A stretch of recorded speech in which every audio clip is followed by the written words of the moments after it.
কি করে বাবা, তোমার বেলা করে পিত্তি পড়া গেল আমার পেটে, এই মেয়ে ছেলে রান্না বান্না করছে না। নিন মা, হয়ে গেছে। কি করেছো এটা? শুটকি।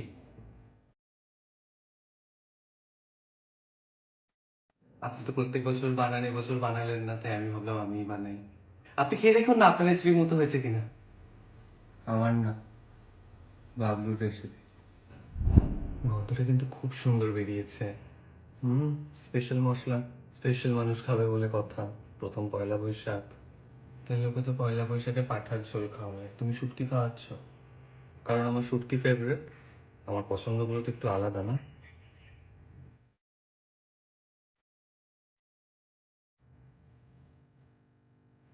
তাহলে আজ থেকে আমারও ফেভারিট শুটকি।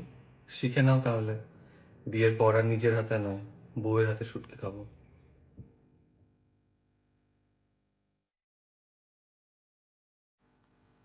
আপনি একবার এটা খেয়ে দেখুন তো ভাল লাগে কিনা। এত কিছু পরে তুমি আমার আমাকে শুটকি খেতে বলছে? শুটকি নামবে আমার গলা দিয়ে? খাবার এনে যাও তুমি। একটুখানি টেস্ট তো করে দেখুন। গিলিয়েই ছাড়বে এই মেয়ে ছেলে আমার। এটা তো জাস্ট নামানোর আগে একটুখানি সানরাইজ গরম মশলা। তুমি কোত্থেকে জানলে? আপনার রান্নার খাতাতেই তো লেখা ছিল।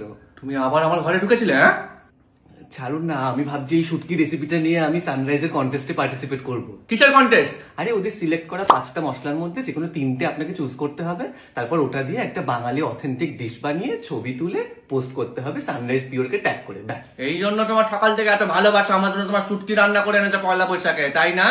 বুঝি না আমি কিছু ভেবেছো? হ্যাঁ, আমার রেসিপি নিয়ে তুমি কন্টেস্টে যাবে? বানিয়েছি তো আমি না। রেসিপিটা তো আমার। রান্না বান্না পারতে বিয়ের আগে, এই বাড়িতে এসে তো রান্না বান্না শিখেছো। আমার রান্না করা নিয়ে যদি এতই প্রবলেম, আপনি আর আপনার ছেলে মিলেই তো রান্না করে গিলতে পারেন, আমাকে এত ডিস্টার্ব না করলেও তো হয়। এত বড় সাহস! এই বৌমা, বৌমা!